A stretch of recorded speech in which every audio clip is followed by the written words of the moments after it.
Then the band of soldiers with its commander and the officers of the Jews arrested Jesus and bound him. They brought him first to Annas, who was the father-in-law of Caiaphas, the high priest that year. Caiaphas was the one who had advised the Jews that it would be better if one man died for the people. Now, Simon Peter and another disciple were following Jesus. Since that disciple was known to the high priest, he also went with Jesus into the courtyard of the high priest.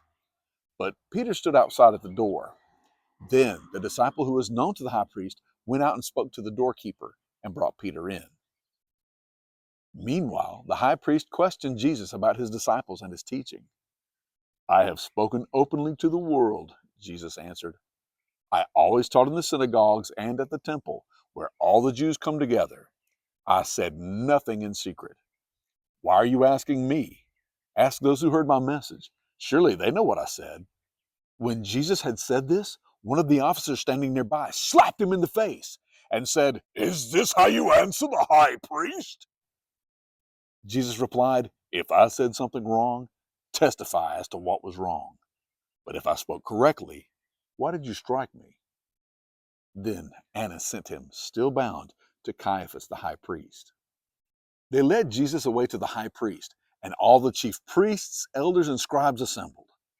Peter followed him at a distance, right into the courtyard of the high priest, and he sat with the officers and warmed himself by the fire. Now the chief priests and the whole Sanhedrin were seeking testimony against Jesus to put him to death, but they didn't find any. For many bore false witness against Jesus, but their testimony was inconsistent. Then some men stood up and testified falsely against him. "We heard him say, 'I will destroy this man-made temple, and in 3 days I will build another that is made without hands.'" But even their testimony was inconsistent.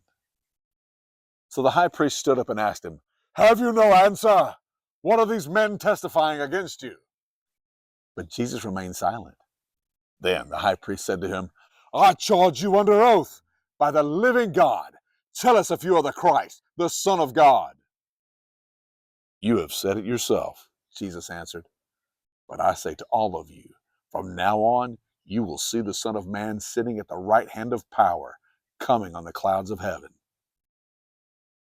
At this, the high priest tore his clothes and declared, "He has blasphemed! Why do we need any more witnesses? Look, now you have heard the blasphemy. What do you think?" "He deserves to die," they answered. Then they spit in his face and struck him.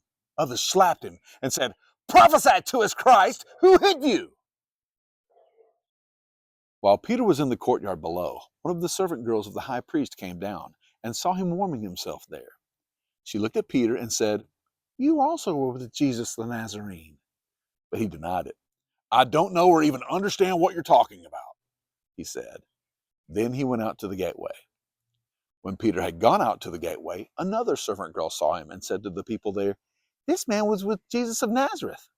And again he denied it with an oath, "I do not know the man."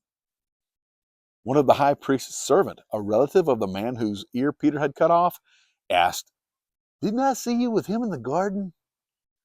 At that, he began to curse and to swear at them and said, "I do not know the man."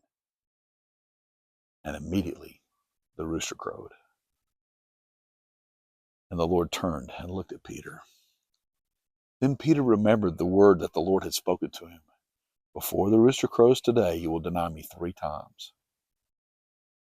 And Peter went outside and wept bitterly. When Judas, who had betrayed him, saw that Jesus was condemned, he was filled with remorse and returned the 30 pieces of silver to the chief priests and elders.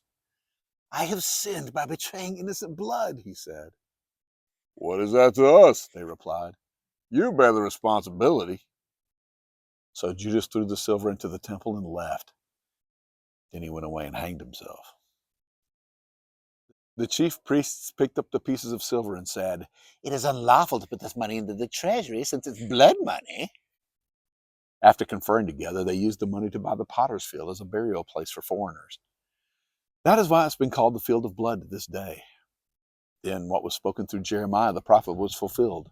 They took 30 pieces of silver, the price set on him by the people of Israel, and they gave them for the potter's field, as the Lord had commanded me.